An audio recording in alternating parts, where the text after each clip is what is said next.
des femmes gardiennes d'un monde plus durable. C'est la thématique de ce projet de la terre, de la mer à la terre, en Outre-mer, qui se développe sur une plateforme d'échange et de savoir écologique que détiennent les femmes. Bonjour Anne Pastor.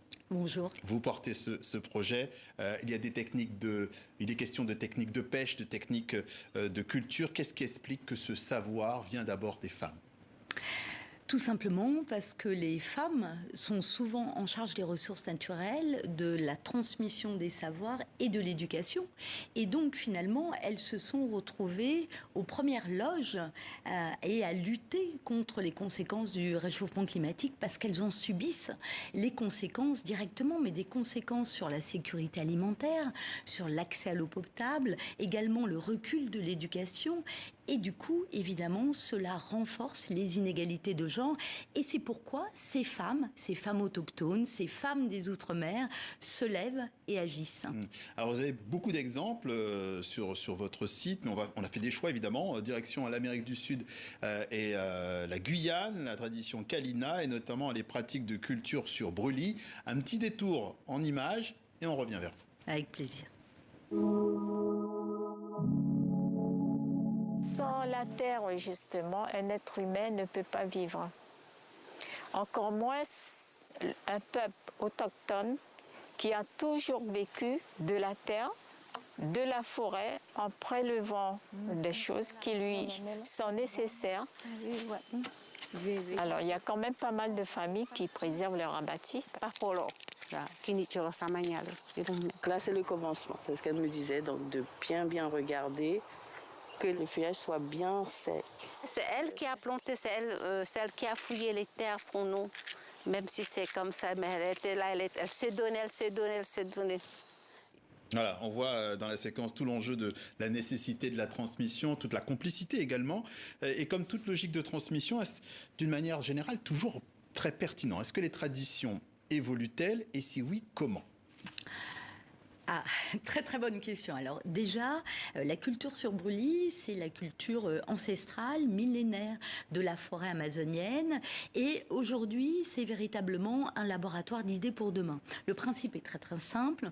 On brûle tout, on cultive, on se sert de tout ce qu'il y a. Et puis au bout de 3 ans, on laisse la terre se reposer. Et pour répondre à votre question, ce qui est intéressant, donc à la fois la culture sur brûlis traditionnelle est un modèle dont on peut s'inspirer. D'ailleurs, Pierre Rabhi en parlait beaucoup de cette sobriété heureuse.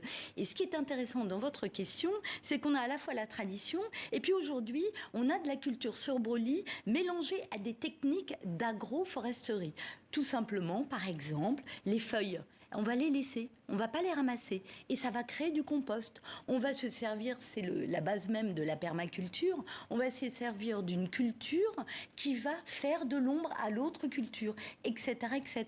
Et donc là, on voit bien que finalement, tradition, modernité, et construire ensemble un monde plus durable. Mais toujours faire évoluer, effectivement, avec effectivement, les nouvelles générations apportent aussi autre chose, c'est ça? Tout à fait. Ouais. Grand écart. On se retrouve dans l'océan Indien, à Mayotte, le long du lagon. La pêche façon Jarifa dans la mangrove. On regarde là encore et on en repart. La pêche au Jarifa, c'est pour les femmes. J'ai appris avec ma mère. Ma mère, elle était une très grande pêcheuse. On vivait avec ça. Regarde, voilà, les poissons sont là. Ce que ma mère m'a appris, je ne veux pas le laisser tomber. Et cette pêche-là, elle a une grande importance parce que ça nous ouvre l'esprit, et on voit loin, et on se bat, et on est forte. On fait même de la pêche pour les hommes. Voilà, alors pour les hommes et surtout indépendamment des hommes, la pêche façon Jarifa, c'est un réel moyen d'autonomisation des femmes.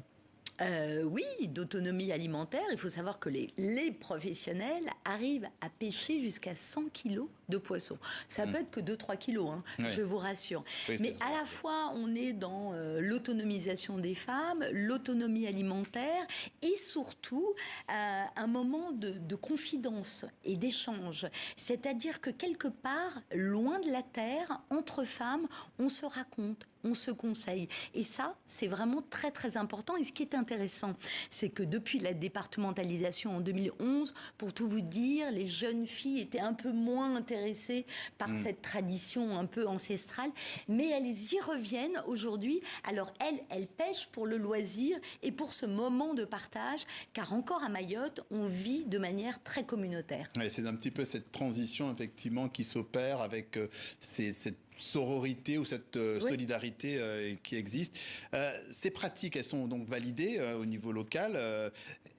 Est-ce qu'elles sont aussi observées dans les autres parties, dans les îles voisines? Parce qu'on sait qu'il y a l'archipel des Comores à côté. Est-ce qu'il y a une sorte de cohérence, de coordination dans la manière de faire? Alors, je sais, parce que finalement, c'est la même culture, hein, Mayotte, la Grande Comore. Je sais qu'il y a ce type de pêche. Malheureusement, la politique fait qu'elles n'ont pas beaucoup de rapports entre elles. Mais oui, tout à fait, hein, on est dans le même bassin culturel. Et ces traditions éco-responsables, est-ce qu'elles sont défendues à la COP28? Est-ce que la France les défend, par exemple?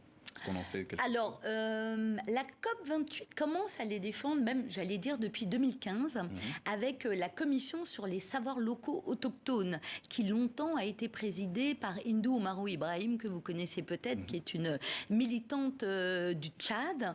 Et elle parle extrêmement bien. Finalement, la leçon à retenir, c'est que ces femmes sont des expertes de terrain. Par exemple, quand j'étais dans la bande du Sahel avec Hindou, elle savait très bien, avec une bouse de vache, pouvoir dire si effectivement l'écosystème était préservé ou abîmé. De même que les femmes Kanak, par exemple, elles élèvent des vers de rivière pour soigner, disent-elles, la mangrove et le corail. Et donc, ce sont véritablement des expertes de terrain qui, comme elles disent, elles n'ont pas le bac, elles ont le bac traditionnel. Elles n'ont pas bac plus, mais par contre, elles connaissent très bien l'écosystème et elles savent y répondre. Anne Pastor, instigatrice et coordinatrice du projet de la mer à la terre en Outre-mer, visible sur Internet. Cette plateforme de la mer à la terre Outre-mer, qui n'est pas qu'une plateforme, très rapidement. Oui, là c'est juste, j'allais dire, l'aspect un peu public. Avant tout, c'est de mettre en place des ateliers de transmission de savoir à destination des femmes pendant plus de 3 ans, avec cette idée d'autonomisation, et des ateliers de sensibilisation auprès des plus jeunes.